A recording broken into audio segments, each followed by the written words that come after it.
గౌరవంగా బ్రతకాలి. దురుసుగా మాట్లాడటం ద్వారా,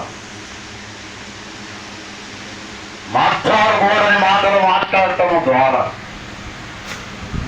చిన్న పెద్ద తేడా లేకుండా మాట్లాడటం ద్వారా కుటుంబాలు పాడైపోతాయి.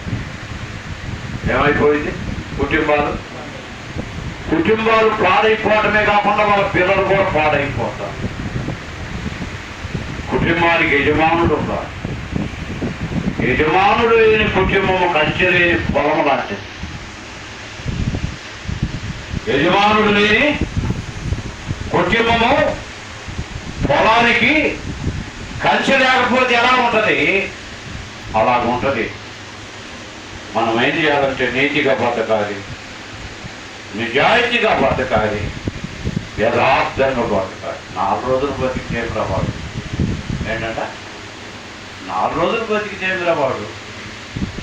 వాడు తన భార్యకు మంచి భర్తగా బతికాడు, తన పిల్లలకు మంచి తండ్రిగా బతికాడు.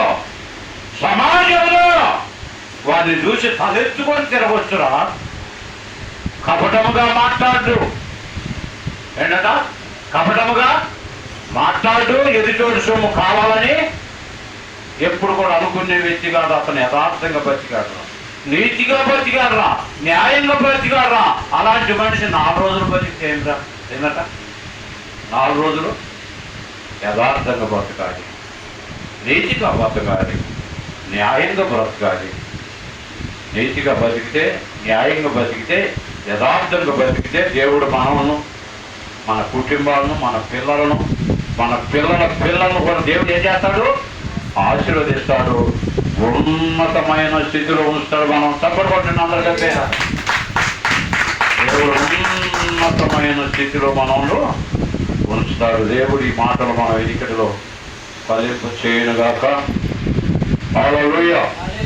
బల్లారాధనలో మనము యోగ్యకరమైన రీతిలో